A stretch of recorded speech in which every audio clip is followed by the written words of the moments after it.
an balima shirifla filɛbaw aw min tɛ sigi aw tɛ ɲinɛ sibiri o sibiri ka ko jamukan mandi lajɛ min bɛ wele nanzarakan na jeunesse développement ye jamukan ye ni a labɛnna shirifla ɲɛmaso fɛ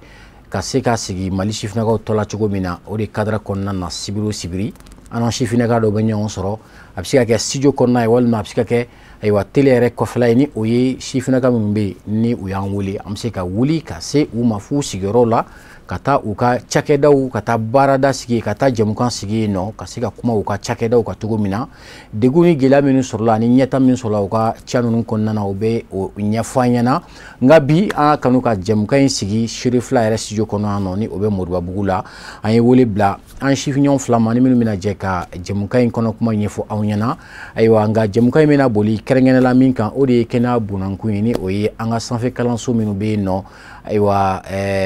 o dɔgɔtɔrɔ furakɛlaw kɛrɛnkɛrɛnnela nka de façon générale an bɛna kuma min kan o de ye mali sifinaka minnu bɛ sanfɛ kalansow la degun jumɛn bɛ sɔrɔ gɛlɛya minnu bɛ sɔrɔ k'a sɔrɔ n'i tilala kalan na k'a sɔrɔ i ma baara sɔrɔ ayiwa an bɛna an da tu olu de la ani fana jamukan kɔnɔ an kɛlen bɛ ka micro trottoirs kɛ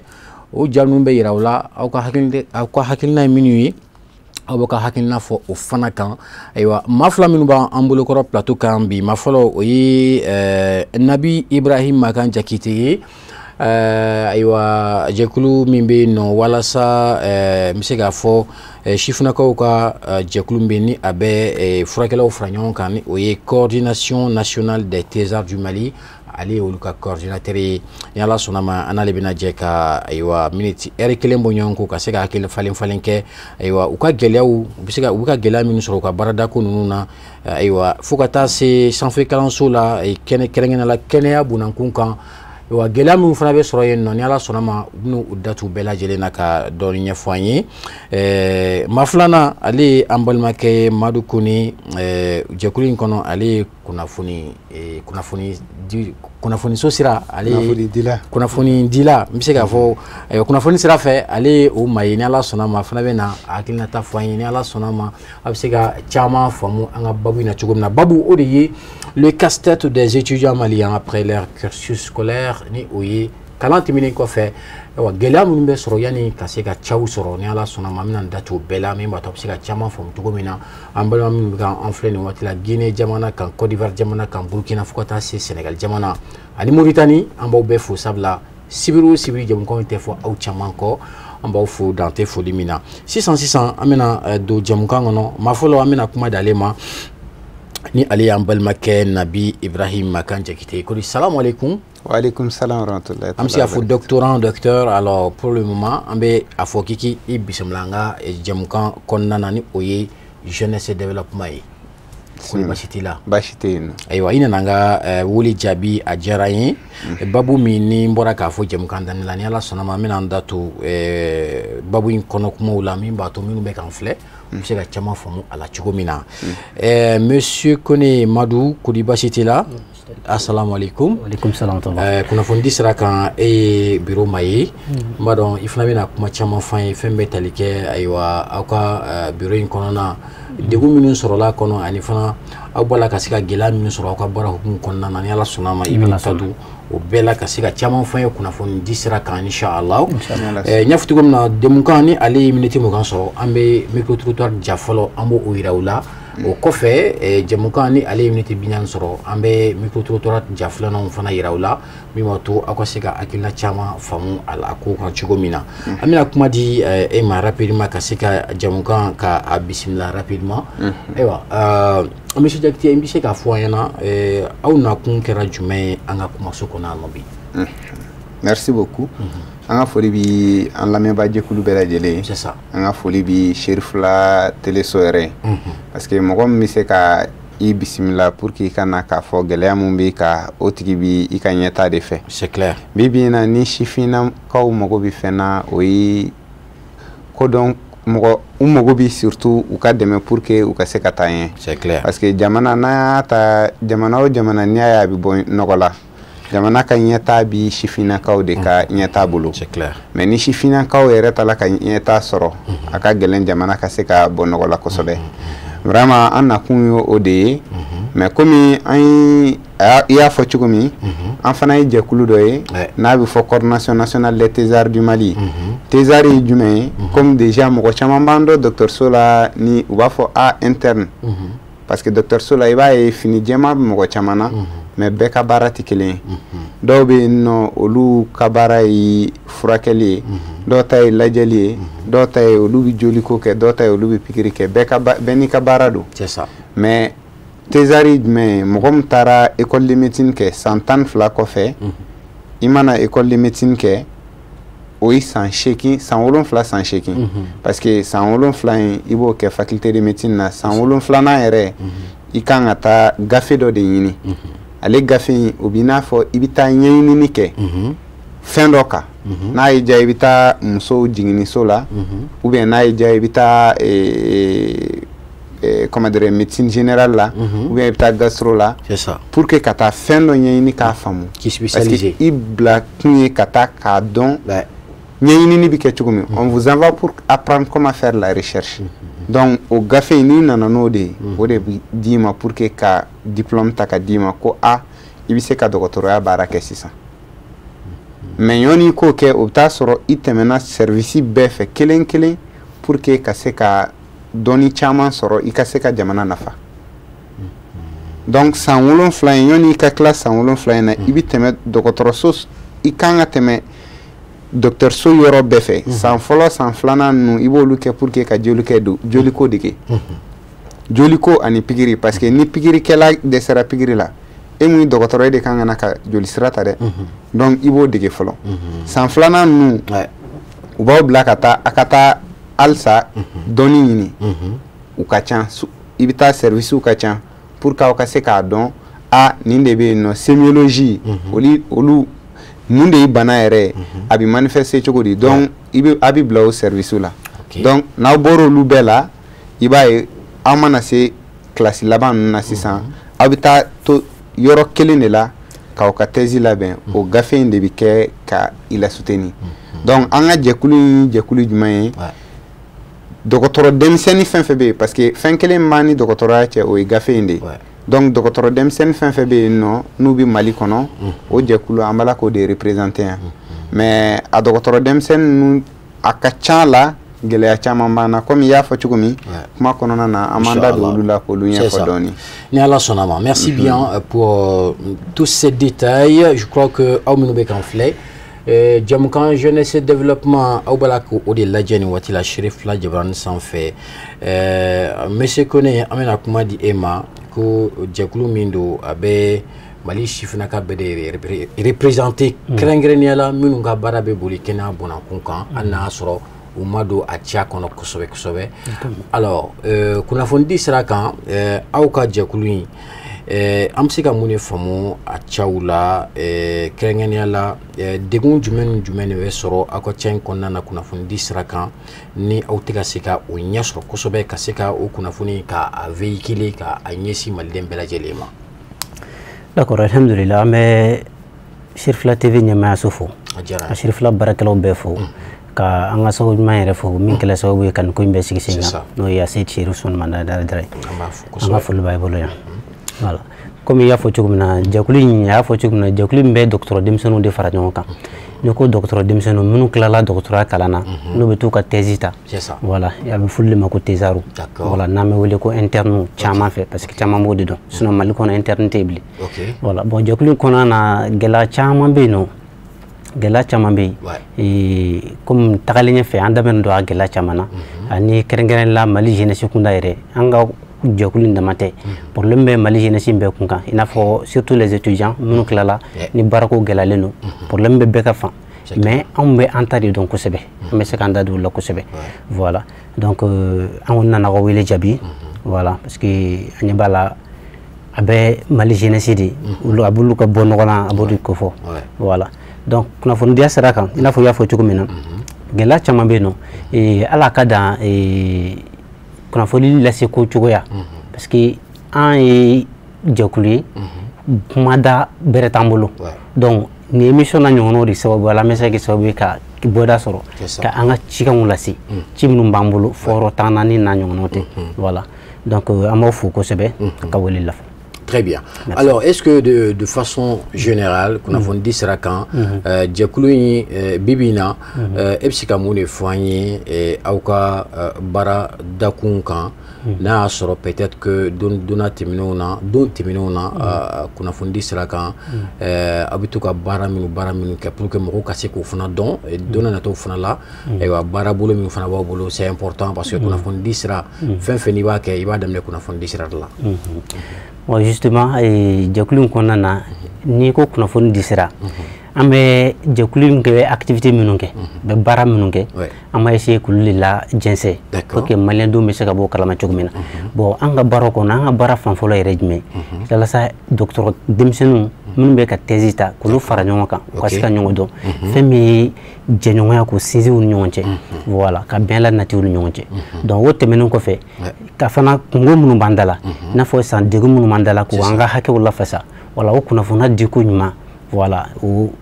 kenabino. Et puis fana et kakla ka population fana sensibiliser. Mais nima parce que avant tout un docteur ode. Donc anga bare mi ka mo la kana. Kena bonankunga sensibiliser. Voilà, mo sensibiliser au delà. Très bien. Voilà, et ani ambeseka toi un banadota ambe kuma oluka ka population la informer ni banen be tamation mon be sera lo fait voilà ka mo informer ola voilà do kuna foni d'Israël donc ambe se ka min passer population ma d'accord voilà très bien je crois qu'amen yoromboulou fo erkelem bonyonko ay minute temps sur jamkana kaban je crois que à ma minute temps sur fo le kosowe alors amena nyesi monsieur Diakitema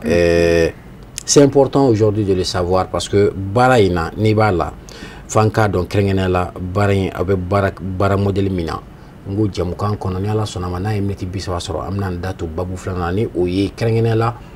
mali chifna kam be sans fait kalanso la o be klak kalana ga bara soro be ke baray na yanu cheflo aw reka jekului aman datu ola ka udugudugu ni fembe don jekului fem modèle mindo jekulu modèle mindo akoko jekulu mindo avec kenya tigla mawde fanyonga kenya la chifna kaw ali kono no est-ce que bibina jekulu kono baraw beta chugodi abe baraw ke chugodi mimbato awni kenya tigla maw kasika nyonfam jekulu comme un fa chugumi jekulu mbe no pour que toujours ka jamana de ka faso deme il y a un président qui disait yoni ka foko il faso munkiye yere ki yere nga i munki faso folo ambena njorodo déjà ni faso isera ki ideme ikaseka kalanke c'est ça depuis ika sanfolo fokata ise ika klalima tobi million chama sara mais ni sera iboda la ibiseka munke o ika furakeli ke faso c'est ça mais o furakeli konona na fana akakeni boyani karamae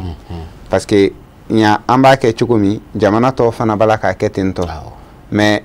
fin do de be no hake do be no olu bi harama dembe bulu ni mugo aka hake ko kelela ibta soro aka hake da falente ni ko kiba fe mugo ka baraka ke chukula aki sako ke fana abebi soro mun fe na soro atiki ka hake mun bi na nyonche ibi ko respecter hake do be no mun je kulutan a hake nun korole ukumidi mais en 2018 kana c'est 600 ma o haken nun tikara ama fama le memorandum o hake dokumbi jekulu ni façon nyonche awa jekulu awo OK jekulu fenrebe no mu ya gele do etukuni oui statutana parce que ni ma evita dien fena na soro papier do be mumbi garantie abato au moins ibi baramunke ikalla ko don faso yere fe ka foko a karsa nafa bala parce que nai jamana tota ibta soro jamana ton numbela ibta soro papier dobe no mumbi adira ko karsa ni klato do akakalana bien vrai que ani salarié be ka barat warti kelen mais par contre hake dobe no bi blati pour que atiki kanana kolan kulunke ou bien atiki kanana fenke mu mise ka ke gâchis faso erema donc au fin be non maintenant en dehors de ça il y a un autre souci oui ni i kalamba imbeke ibina ke munde shini iba e faso bi jamana san o san mɔgɔ dɔgɔyalen mɔgɔ 300 400 faso b'o de labɔ k'a fɔ k'u ye dɔgɔtɔrɔ ye mais i bɛ taa sɔrɔ ni fonction publique kɛra peut-être mɔgɔ talen cayalenba ye mɔgɔ 20 mɔgɔ 30 mɔgɔ tɔ ninnu bɛ taa min o de y'a to i bɛ taa sɔrɔ an ka dafɛ dugu ninnu na an ka dɔgɔtɔrɔ denmisɛnnin caman bɛ yen u bɛ bɔ ka taa yen nɔ ka taa baara k'olu ye et pourtant faso mago bɛ dɔgɔtɔrɔ la an kana a dogo faso mago bɛ dɔgɔtɔrɔ la dɛ parce que n'i y'a ta hali dɔgɔtɔrɔsoba ninnu i bɛ taa sɔrɔ interne de bɛ jɔyɔrɔ camanba kɛ an ka karamɔgɔw an ka foli b'u yɔrɔ parce que bi na n'i y'a ye an sera nin yɔrɔ ninnu na olu de y'u kɔnɔnajɛya k'a fɔ ko fɛn b'an n'an ka karamɔgɔw ni ɲɔgɔn cɛ fɛn t'an n'an ka karamɔgɔw ni ɲɔgɔn cɛ parce que u y'u kɔnɔnajɛya ka dɔnni d'a ma u y'u kɔnɔnajɛya k'an kalan bi an bɛ yɔrɔ o yɔrɔ o ye an ka karamɔgɔw de vraiment nous remercions nos maîtres ici mais u bi baara mun na il faut que faso k'a dɔn fana parce que n'i taara bila mɔgɔ 3 mɔgɔ 4 i ko mɔgɔ 1 ka mɔgɔ 5 ka baara kɛ a ma nɔgɔ dɛ mais kalanden minnu b'u bolo n'u bɛ baara kɛ o de ye interne ye fɛn wɛrɛ kana se ka k'u ye ni statut dɔ sera ka d'u ma o y'an ka kɛlɛ dɔ fana ye parce que o y'an ka par exemple i n'a fɔ o ye mun ye par exemple aw b'a fɔ mun de ka k'aw ye statut bamanankan na o ye mun ye o ye gafe dɔ ka di gafe mun bi a jira ko a dɔgɔtɔrɔso kɔnɔna na ni par exemple le médecin est reconnu c'est clair il a un statut parce qu'il peut être fonctionnaire mais l'État peut attribuer un statut aussi qu'a dit kalande denmisɛnnin ninnu ma vu que u bɛ yen nɔ ka jɔyɔrɔba fa u bɛ yen nɔ ka population dɛmɛ u bɛ ka fɛn caman kɛ n'i y'a ta CSRF ni fɛn ninnu caman na i bɛ taa sɔrɔ o dɔgɔtɔrɔ kalanden denmisɛnnin ninnu de bi baara ninnu fan camanba kɛ mais ni dɔ bɔr'o la i bɛ taa sɔrɔ la population aussi souffre beaucoup plus an mago bɛ mun na population ka lafiya ou bien État k'a lajɛ a ka médecin recruter ta caya jamana dɔw la olu yɛrɛ bi médecin ta ka caya kosɛbɛ pour que mɔgɔw kana bɔ ka taa kɛnɛma ka taa baara kɛ mɔgɔ wɛrɛ ou bien clinique kana caya fan bɛɛ kosɛbɛ ni État kun bɛ se k'a lajɛ ka a ka mɔgɔ recruter ta caya a b'a to au moins sifinnakaw fana bi lafiya kosɛbɛ. Très bien là e ka yen yɔrɔ la n b'o yɔrɔ ni appuyer kosɛbɛ sabula n y'a jateminɛ i bɛ taa an ka dɔgɔtɔrɔsobaw la bi kɛrɛnkɛrɛnnenya dɔgɔtɔrɔso publique ni jamana yɛrɛ ta ye min ye CSRF n'a ɲɔgɔnna ninnu i b'a ye k'a fɔ dɔgɔtɔrɔso bɛɛ kɔnɔ i bɛ taa sɔrɔ u b'a fɔ ko spécialité mɔgɔ 1 dɔrɔn de olu tigilamɔgɔw dun fana généralement i b'a ye k'a fɔ ni rendez-vous bɛ n'u cɛ n'u nana sɔgɔma i bɛ taa dɔgɔtɔrɔso la u b'a fɔ ko o tigi bɛ na fo wula fɛ fo 16h donc c'est pourquoi i bɛ k'a fɔ ko ka maa tataw caya ka jeunes ta k'u recruter k'u spécialiser a kana kɛ k'a fɔ ko dɔgɔtɔrɔso bɛɛ kɔnɔ maa 1 dɔrɔn de spécialisé bɛ nin baara in na je crois que o ye segin kɔ ye dɔɔni i ka o welewelekan ye je crois que jamana ɲɛmɔgɔw kan ka tɔmɔta sɔrɔ nin na kosɛbɛ kosɛbɛ en même temps i ko statut statut min ni o dira aw ma o kuma jamana de bɛna to ka aw sara o la wa walima o statut nafa bɛna kɛ jumɛn ye. Merci parce que statut in kɛ kun ye mun ye i ka lakodɔn fɔlɔ i ka baarakɛyɔrɔ la o ye fɔlɔ ye filanan ye mun ye mɔgɔninfin bɛɛ n'i y'a ta bibi in na bien vrai que an nanen don an bɛɛ ye nanen don kalan na ani fɛn bɛɛ mais ni i ko mɔgɔ kana ka baara kɛ jɛlenya kɔnɔ i b'ala k'a bila baara la don o don a bɛ bɔ a fɛ a bɛ na c'est vrai sinon n'a fɔra ko thèse yɛrɛ i nana baara mun kɛ i nana dɔnni kalan de la i kan k'i ka dɔnni kalan i kan ka taa mais baara man ka da i kun baara mun bɛ se ka kɛ dansako ye dɔɔni mais ni o baara man ɲi k'o bɛ da i kun e se t'o la au moins fɛn dɔ ka bila a tigi ye a karisa ni kalo sara fɛn wɛrɛ tɛ sara tɛ mais a ye nin kɛ essence sɔngɔ ye o essence sɔngɔ mun n'an kun y'o fɔ même k'o kun ye mémorandum ye o tigɛlen don. En dehors de ça, il n'y a même pas de statut pour les thésards. En Mogobi Mogola, façon k'a lajɛ une fois de plus, ou ko yɔrɔ la docteur denmisɛnninw ka côté la. Parce que i b'a ye bɛnbaliya caman bi kɛ mɔgɔw ni ɲɔgɔn cɛ, ɲɔgɔn faamuyalibaliya don. Sinon, mɔgɔ foyi tɛ yen nɔ k'i kɛra dɔgɔtɔrɔba ye bi k'i ma tɛmɛ interniya fɛ. C'est une phase, une période transitoire, mais a kɛra cogo o cogo. N'i ma ye i bɛ tɛmɛ a kɔnɔna na a ka kɛ bonya ni karama kɔnɔ i bɛ taa sɔrɔ hali mɔgɔ dɔw bɛ yen nɔ i n'olu bɛ ɲɔgɔn sɔrɔ u b'a fɔ e tɛ foyi ye interne kɔ i jɔn ye Et pourtant, il vit Joroba de là. Donc, avec interne, avec d'autres choses qu'on a, comme bénévole, c'est ça? C'est pas. Voilà, c'est comme bénévole parce que on est sous tutelle de nos maîtres. Ouais, ouais. En année de. Pour les stages, quoi, en quelque sorte. Abana. D'accord. Mais un stagiaire, il vient, non, avogati de la Katao. Mais c'est eux qui sont au four et au moulin. Okay. Peut-être ni yata,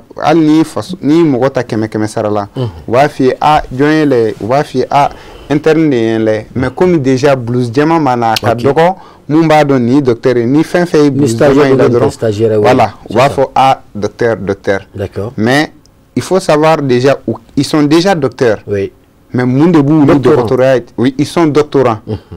Mais c'est l'attestation qui les différencie aux autres. Déjà attestation au dépanneur du mena ou na bara munke mana yemu soro là on de bitaka. D'accord. Très bien. Faut doctorant ani docteur ou tekele doctorant mami be doctorat kalananga ama a certificat soro ka sebentia ka fo kera doctoré. Donc il y a à différencier. Alors monsieur Koné, et donner il faut qu'à fera monsieur Jakite Takawa. Allez-y. Et à photo comme ça. Doctorant ni iklala doc médecine fengena ka ban ibita 7e année ibita docteur Sourila bon stagiaire de dos en quelque sorte mais stagiaire mindo ibita ka document galant. Est-ce que c'est un stage rémunéré? Non, c'est pas un stage rémunéré. Okay. Et rémunération tala. Donc ibita formation de là voilà pour qu'il y a document dans la baie après il a soutenir les mini donc au konana service green chama meke audible voilà parce que aka cher metro ere no yankara mo yamu foyano donc le kelen ko kaw encadrer kanye olu hakilla tikelendo le maître ou le professeur ou le voilà le médecin mon bino ado professeur ado te professeur médecin titulaire mon service là déjà bien vrai ko mancha kelen no tala si sang le bo encadrer ko former kanye pour que y a ce service gérer chokomina donc au gestion qu'on en a au bedo fien boda don doluma donc service green ou beka au de bolo si ça voilà d'accord parce que service green que au bolo si ça voilà autant qu'on en a et c'est vrai il y a formation de là il y a document glana mais service green de bolo elle n'a pas don de ebena minge essentiel son aéré au sur les coups alors que tu viens tu dépenses chaque jour voilà donc au corner de là interne nana sigamiri ka jakulu nisiki hake bana ma hake la fasa chogodi donc jakulu nisiki là au wakati depuis 1991 si j'ai une bonne mémoire voilà amena doni et certificat kana sur le coffre donc autant ma fola ta mafla non autant ma fola ta mafla bureau bien avant nous voilà donc liti chama kala yana kasi on irama voilà et mais bureau on a bureau na corporate parce que bureau faut la min kumbe ulu be soutenir donc à ton na to bureau era kumbe katuno donc on allait oui relève passer un mois donc on voulait ça mais interne ka hakel la face donc ni mami soutenir droit ouais bolé interne oui bolé parce que tu es défini docteur maintenant il ka diplôme bolo tu es médecin donc oui bolé interne vie kono quoi donc bureau de renouveler avait dit génoma mun be interne fin kono. D'accord. Il y a comment la tête ah oui interminé il faut voir tes dauma non rémunération mais garde avec garder ta quand même est-ce que ce au gardien c'est en fonction de à te planifier là oui justement il y a un planning qui est là car ça et bien souffle là mais ni bara min kara au là au comment au fana abu ke fois d'accord mais d'accord là bon au garde du flène avec dépense service là comme il n'y a fait tout mais on y tes arroudi donc normalement garder ama garder kere mais ama ke sous couvert d'un autre médecin non médecin warabi ama garder ke odikoro bon médecin wodi reconnu voilà mais service qu'on est sur l'issue de bon antola ko karsa be garde là mais normalement médecin mi be wodi reconnu bon wolu di kanga rémunéré mais service do là au bas que ça interne no mechi au be rémunération de oma nam ko ma prime de garde au be di service do là mais do fanato soro voilà donc ko fana et mémorandum qu'on a on peut siga foke an jamana nyamoko ni nyonche do alna kala dongo do keme o ka di tésar bema ina fo essentiel parce que bena et bena cliquer et beta sur 16h 17h tu vois donc keme 500 midi par jour donc avec faire nous quand 3 mois qu'on a payé manqué mais on loue bede tikele no 600 voilà parce que jamana étouffé voilà suffisait un peu et économiquement ça ne va pas et sinon je crois que il y a un temps où ni ordre de quoi c'est pas avec monsieur Diarra docteur Diarra il est professeur maintenant El Kadri. El Kadri, une fois, dans un plateau, quand je crois que félicitations à quel professeur ici, je crois que c'est une fierté aujourd'hui. Il est aussi jeune. Est-ce que, comment est-ce que vous travaillez en étroite collaboration avec eux? D'accord, justement, professeur El Kadri, on a fait le bail, on a Karamodo, on a fait un ni sigurina. Et l'IMB en ouche, on a barake, on a fait un affaire chogomina. Lui, hors des médecins, aller au président. Donc, on est futur médecin on dit. Donc jawado lien ka passé à nous parce que nous doronu si voilà et pour un problème récent do là nous aussi ka foké voilà et benyon ban nyon ko sebe voilà o be amblasera o be sera wirana donc namena fili ban woli ka amblasera donc amu fo en la ko sebe très bien voilà sinon ka foyi ka donga fo an tagabe nyon bulu c'est ça voilà professeur El Kadri, je crois que moi Mamindo socialement il est très bien parce que à watina ref na mago jorala na woli abanga woli jabi kabini don timinu na fobi ambalamso et Tata Touré, je crois que ali kra ma folo e Mamindo kra le ka invité émission santé là non donc mais ali bi ameto Kadri konna ina sabla ameya au-delà soni amena don jamuka babu flana konna na ni o ya ta ko flana nga rapidement yana nga do kono monsieur Diakité, est-ce que kerengeni ala un chamanfo akwa digun kan nga bibina aw ba fe ka ke munde bi aw ba fe ka aw la ngini baye munde ka ke jamna nyamo fe pour que digun alna bema taka wuli ka boyno nga chaman ga taka boala c'est ça. Merci. Et on a des coups follow bi ni fembala kan joro oui en baraken yoro munumbe nous mi commune 6 là. OK. Parce que peut-être mogodo ya e bololo sirauka an bora wakati do la kan ni songo ya jira par rapport à une situation. OK. Anga mogo binani yokona kumi commune 6 là. Uni uka nyamogo kun fora yonko. Ya essayer un détail chamandaka. Ya essayer ka kuma pour que au moins ça ko ka se ka sabati. Mais en klala ka boka anga ni songo ya jira jamana nyamogo la. Pour que ni solution mi se ka sorala. Antina c'est qu'à fin vrai fort parce que jusqu'à preuve de contraire moko binani nous ou c'est comme du binani de mairete moko chamamba beko parce que muni seruma muni musoro ou ka nyamoko mumbe na ale médecin chef d'accord ale ko kube kabara jora ou kumbe no ou be ku interne adoy sans flaquer doy sans sabake doy sans kilinke ou be barala ala ni kira kama faso mais uni nyamoko foran ko parce que kuyi kle sababara blamke o kera o geni sababu na ay deliu ke pour que au moins se ka seka segi mais o nyama seka soro en dehors de ça faut Antonio Rondo ere soro la ka bugo sin fait et je pense qu'à vidéo be no saria est-ce que saria ou Maria. Bon, ama yini kato sera fait parce que mun ka gele anya yini juste Antonio ka se ka na u ka baraka o de kunyanga la. Bugora bararo ere la. Bugora bararo ere de la chef fait. Donc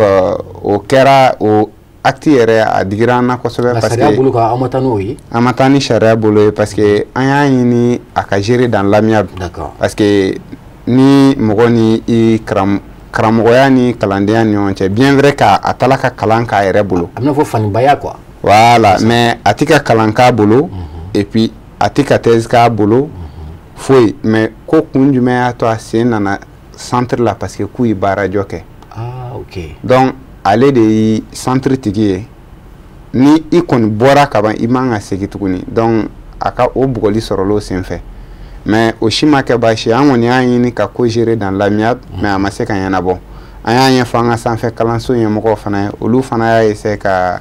démarche de entreprendre mais pour le moment a fara kuti ce qui est non yala au sera sans fait nyama ba mani o ministre ni directeur oui bon en ministre nous koni mase kan yon la soro parce que ay audience ou déposer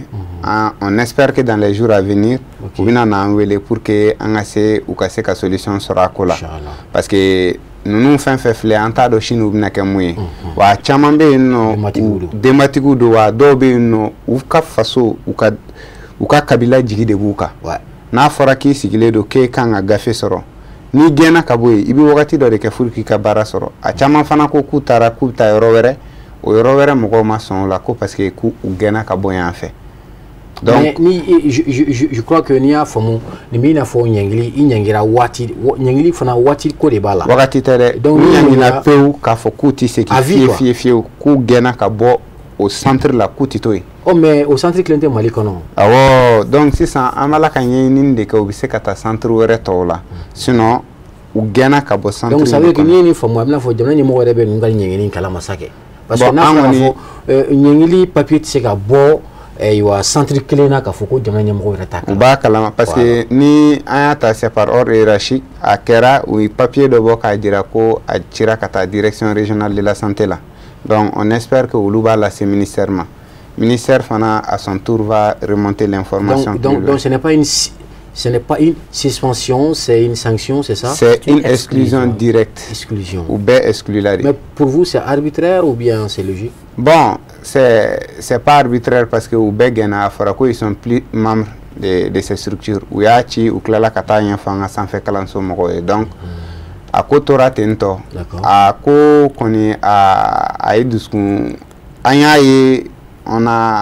on a vraiment pas trop apprécié la situation. Parce que ni nana peut-être natora tanto bébé se kana iski ka fo donala a ne de nyamgo e mbi begen chogo mukadi o de ato amba fe jamana nyamgo ku ka responsabilité ta situation na kuma tigete Mali jamana mi andambe mi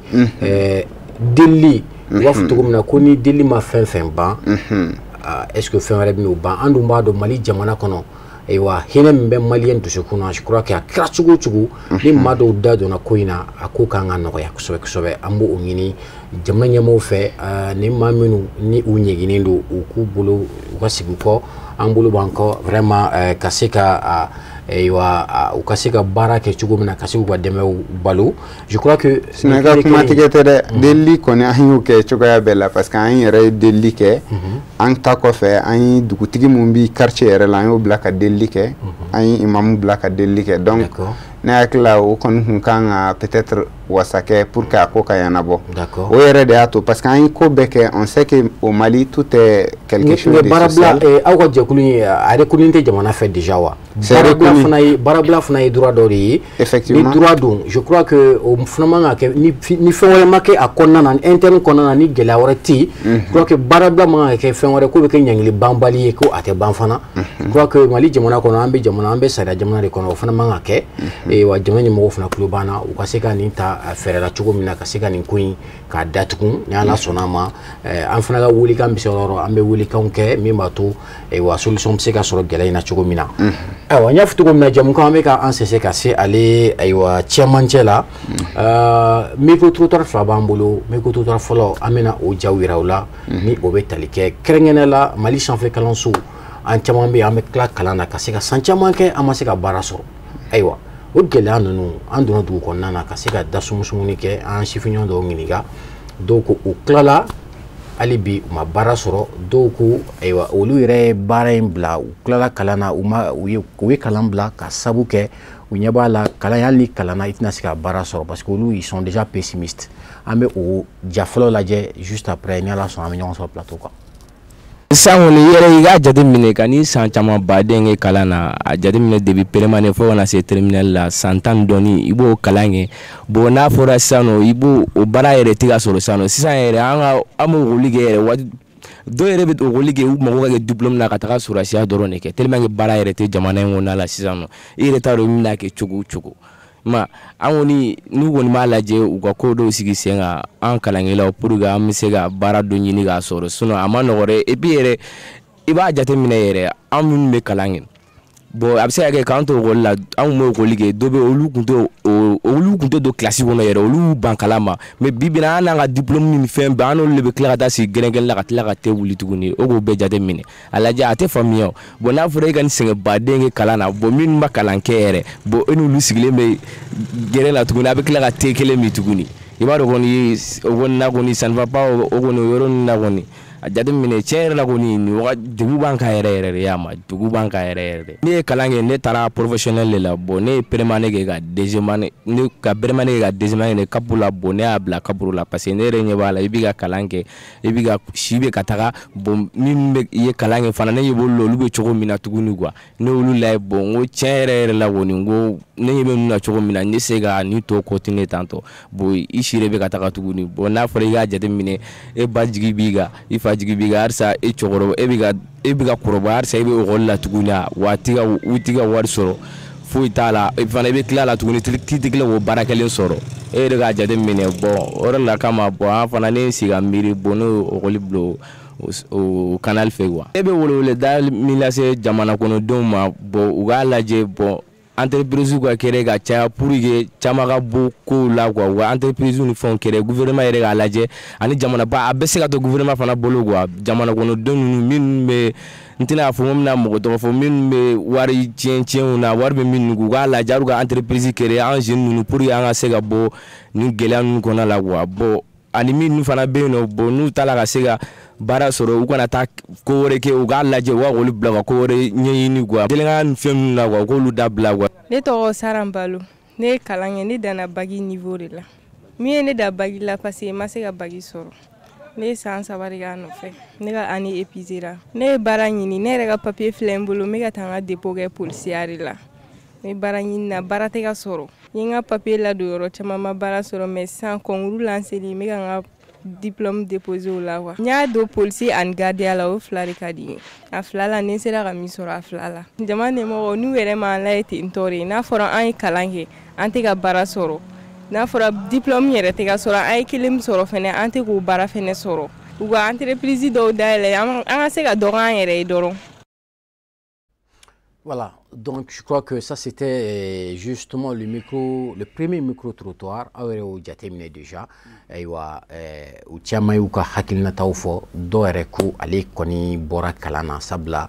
Aywa kalankui ale ere madala halni ye kalange kase ka kla eski bina se bara sorowa.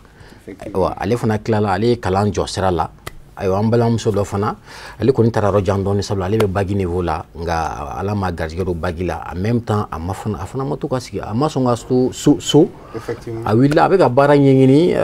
ni wati la bayina jamna nyama wi fere do ke kasika dobo chiffre ko baranta nani oye ka concours do lancer et un vaste concours donc avec ma chaman kufo je crois que ni ala sonama ni chaman taraka bo jeune na ofana obe dobo krefe de la carré konnona. Alors on va faire le tour de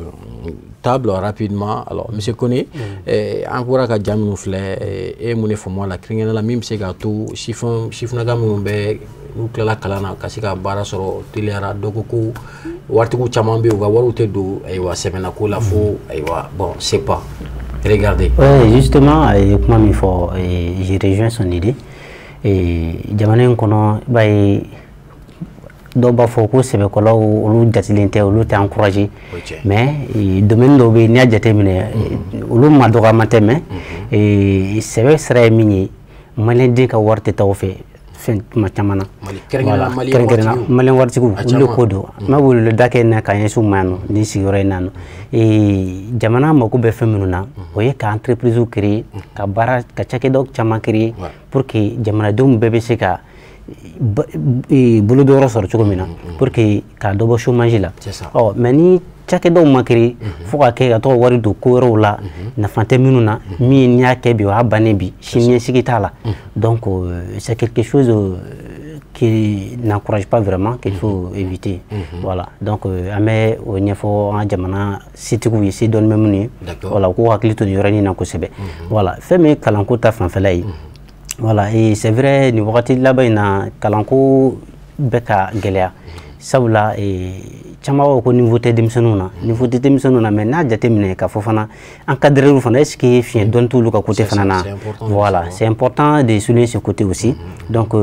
jamana nyemo fana ka o investir kalanko na ko sebe voilà pour la formation voilà et na mebe bara fana ke ka sur formation dona bi la folo dona na fama ka soro dona nyima ka soro donc là ni bara fana soro ka chala fe e bi se ka ke ko nymange et puis voilà fika fe no fomu ibe bara mina fili ka fe folo ça c'est très important parce que au fana en fana jeune na kana do ko la tendro parce que ko karsa donna la c'est pourquoi il va ni tra to bu fi non iteni kanye ka cha ko sobe ko mo ni be do baro barala doit la idine ni ngani ala doit la parce que c'est un objectif que toi-même il est objectif il y a la ni kam ni donjan wa ko bi ni donna la ala ni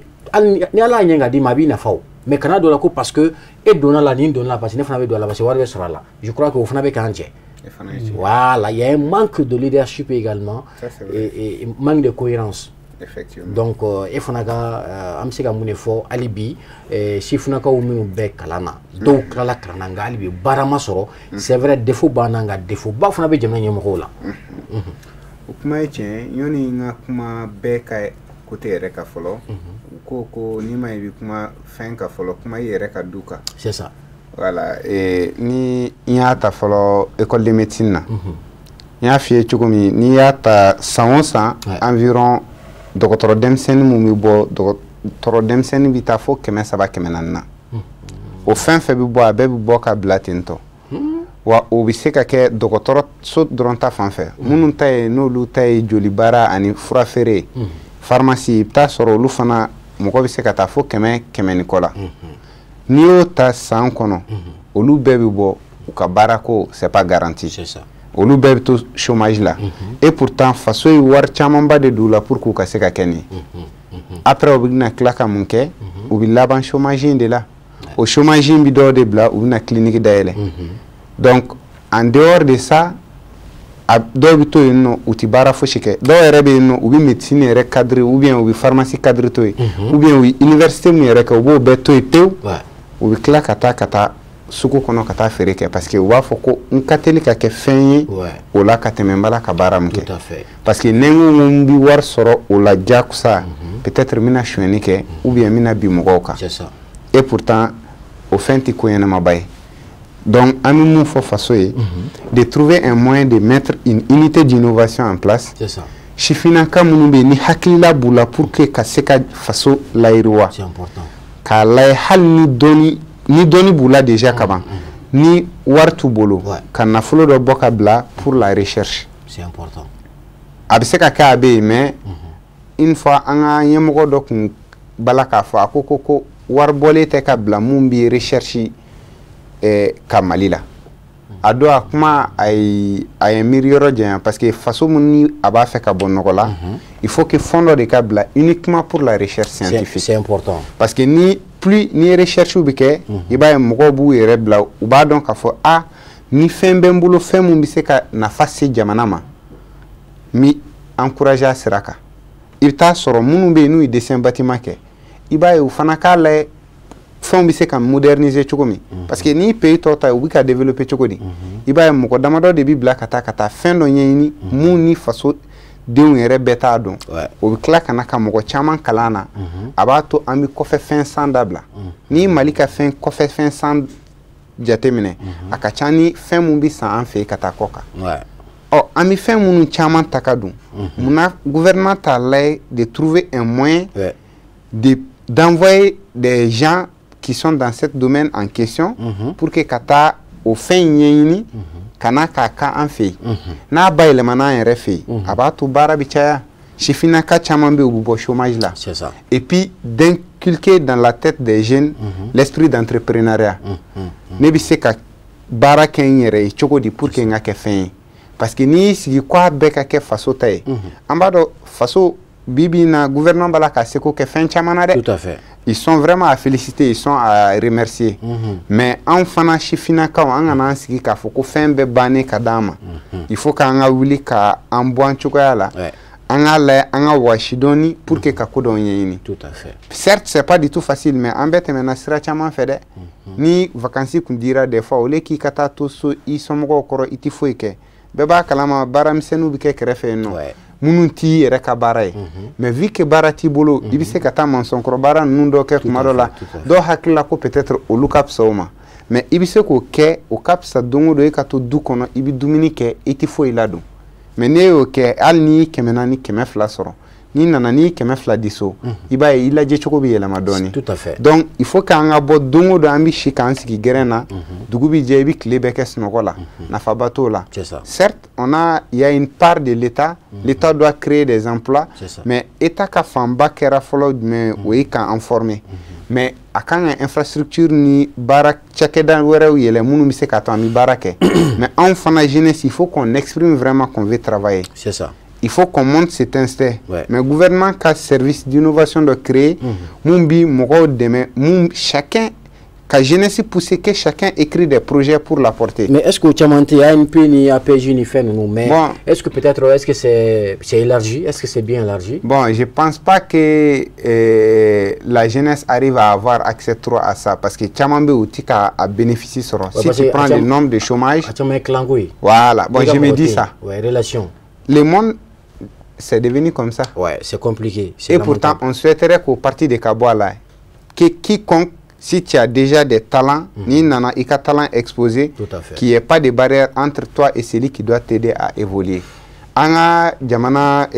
munumbe fana nu seraka nye sorokola. Ou fana déjà ubi chamanke fasokola, mais au cas ladje une fois de plus. Demsen munumbe no ni ubise ku u jukoroma dondo pour ku kase ka tanye fana ou kala ou ko luta oluka bo chômage là abebi na ni façon de mener justement les structures privées effectivement je crois que chama ndale na ambe foli di amoko chama ma krengena la oui en re domba oui en re baranyoyi ni oui Abdoulaye Karambiri et aka groupe je crois qu'ali exemple c'est un jeune très dynamique. Kabararo il emploie plus de 100 personnes, 100 jeunes. Ça c'est bien. Donc ce qui veut dire qu'aujourd'hui ni bego kiba kaleta yonae. Effectivement, ça c'est vrai. Alors directement on va aller au deuxième micro trottoir. Toujours c'est relatif en tout cas au chômage des jeunes parce que alors on va regarder également ce deuxième micro et nous allons sur Sansoni. Neto Missa Fane, bonne étudiant. Mais F depuis la couleur sans fait. Tiens, regarde fort. On connaît F depuis là, mais depuis 2021, Kalanga Suma. On m'a dit autorité ou Haglitoana sans faire l'un quoi. Pour que on fasse la, ils vont priver moro. Al n'a pas clôt n'a fait. On faisait la télé à coula. Pour que on fasse la barre sur. Parce que il soro, on me claque là, moi na, on sera agité maintenant. Barre, on claque agité de refotuguni. Kafoko ni mo agi soro kitseka konruge bon ni runtara kibna dobiga agila ubiga diplôme papier rejeté ma bo wonne gela gon banga ne gouvernement seragi hakli batwana jenuna wega emploi dale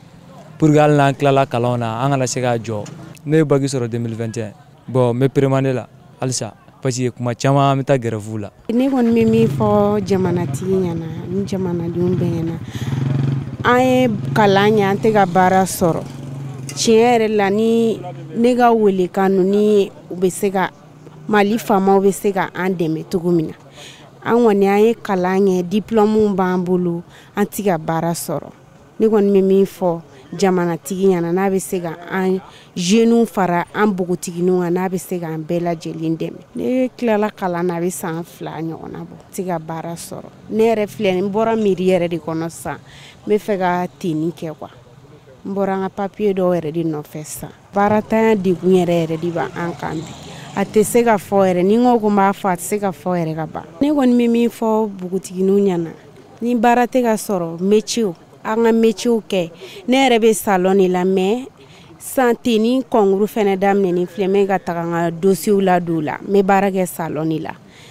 ne won memi fo mo yana ni barate ga soro be ga métier kala métier fene tiere la métier ni métier kala fene kaino ko kusa isigile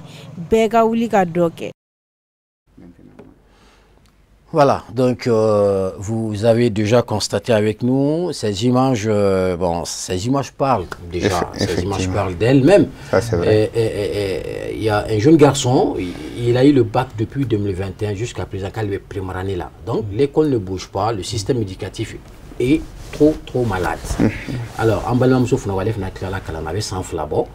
je crois qu'en bas, il y a un numéro faut faire le fait que recrutement bas mi baissé là.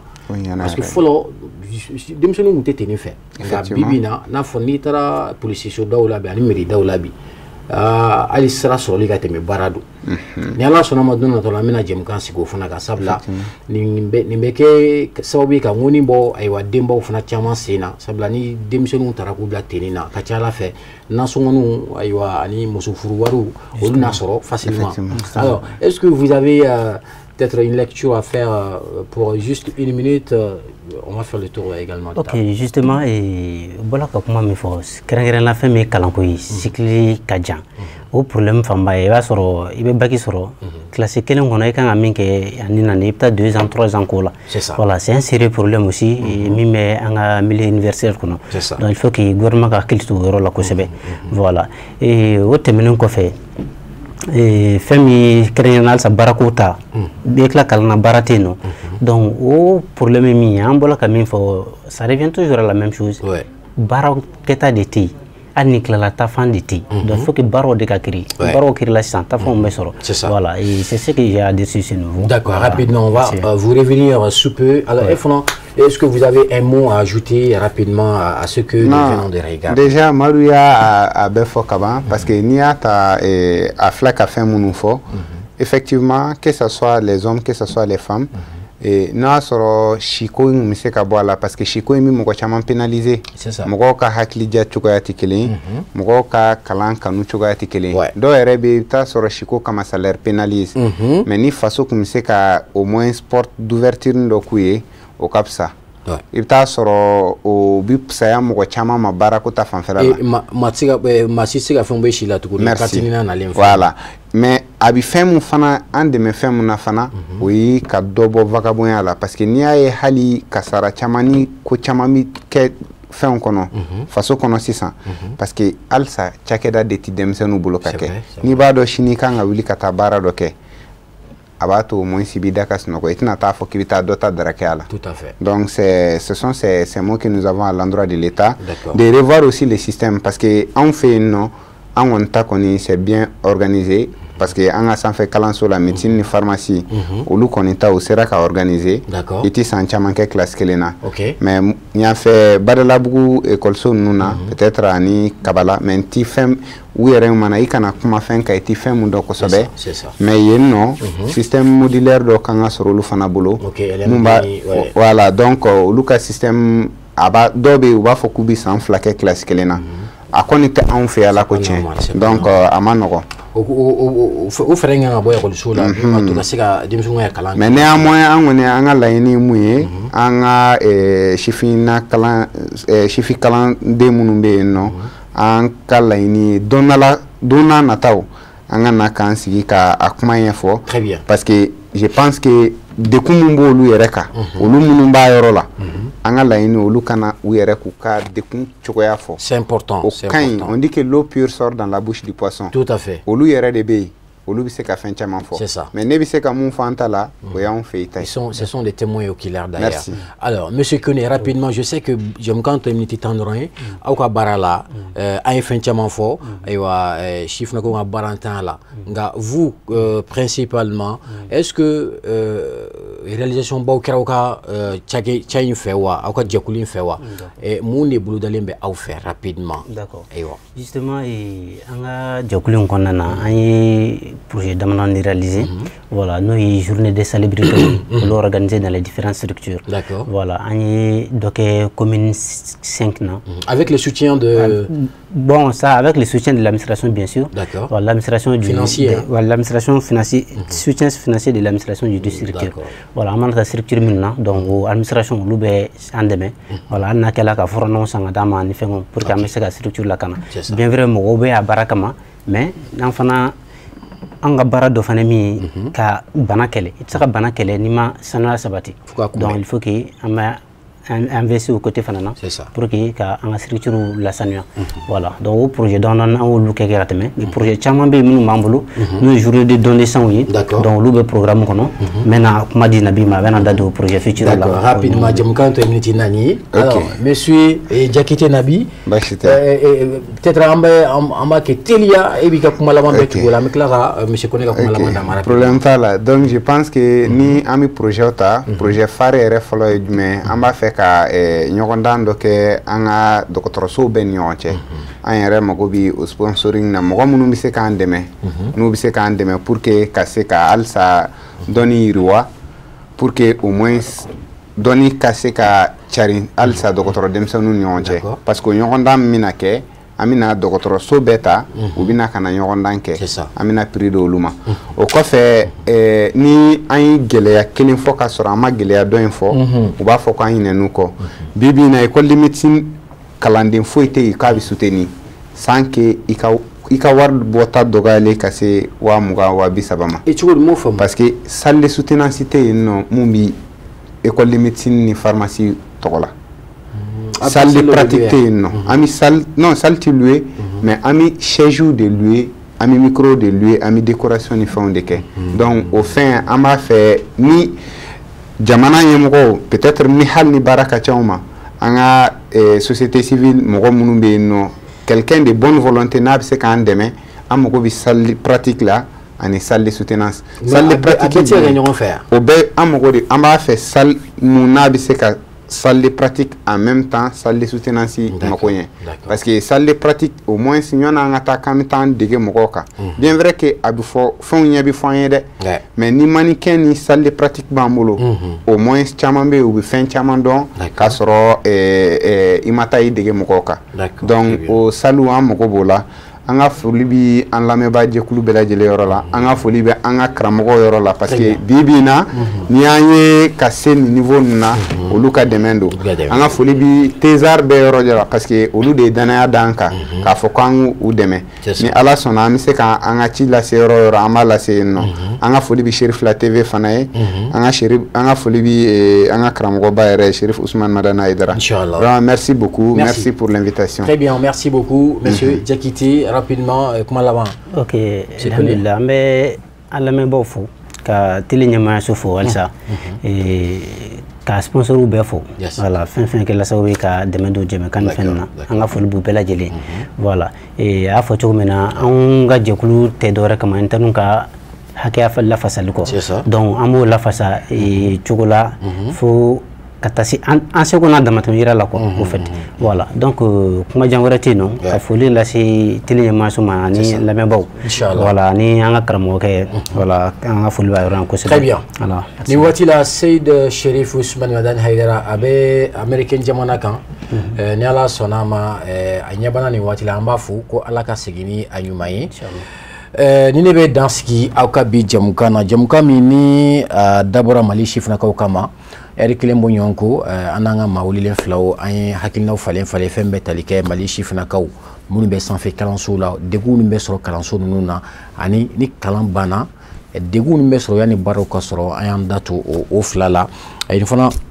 jekulu mbe ni oye coordination nationale des thésards du Mali aye o degun chama fo kenna min be talike were e chake nyogon do ni o be degun kono bi mba do jamna nyamako o klubana ni wati la gelabe jamana kono kosobe nga gela kana fra geleya kan nga ukani ko injatimde kosobe mi bato mu fana bise ka aywa chake ro soro chugo mina kasega ukwa dembe uta ka so make diwi aywa ambo befu dante foli mina ka fo mam mambulu koro oye maflaye monsieur Nabi Ibrahim Makan Jakite allez uka jekulu bain coordinateur ni oye Mali Tezaroui allez uka coordinateur merci beaucoup merci nananga wuli jabe ajirain ma wuli l'inflana ale kuyi madu koneye jekulu konna na ale uka kuna fundila ye ambi fana fo yika nalila merci une fois de plus on b'o bɛɛ fo dante foli min na aw minnu bɛ k'an filɛ ayiwa faba kɔnɔ yan nɔ kɛrɛnkɛrɛnnen la Bamako Bankɔni Janginɛbugu la yen nɔ an b'an ka télé ɲɛmaaw fo télé directeur ba ni o ye Ousmane Sogore ye ani a jɛɲɔgɔn bɛɛ lajɛlen ka se ka télé an ka responsable technique ni o ye Buya Jagili Kulibali ye an b'a fana fo fo ka taa se Mohamed Keita ma ale fana y'an ka responsable ye ko taa se Adama Saliya Kulibali ye ani fɛn min ye Moussa Traoré GMT olu de kɛra sababu ye ka ne dɛmɛ ka baara in kɛ bi min b'a to aw bɛ se ka ja ɲɛnamaw sɔrɔ cogo min na aw bɛɛ ni ce aw ka filɛli la ni maa minnu b'a fɛ ka jɛmukan ɲɔgɔnna kɛ min b'a to aw bɛ se k'an wele nɛgɛjuru sira bɛ bila kuma o kuma ni o ye 63 00 12 95 63 00 12 95 aw ni ce aw ka filɛli la ni Ala sɔnna ma an bɛ ɲɔgɔn sɔrɔ yan nɔ dɔgɔkun wɛrɛ.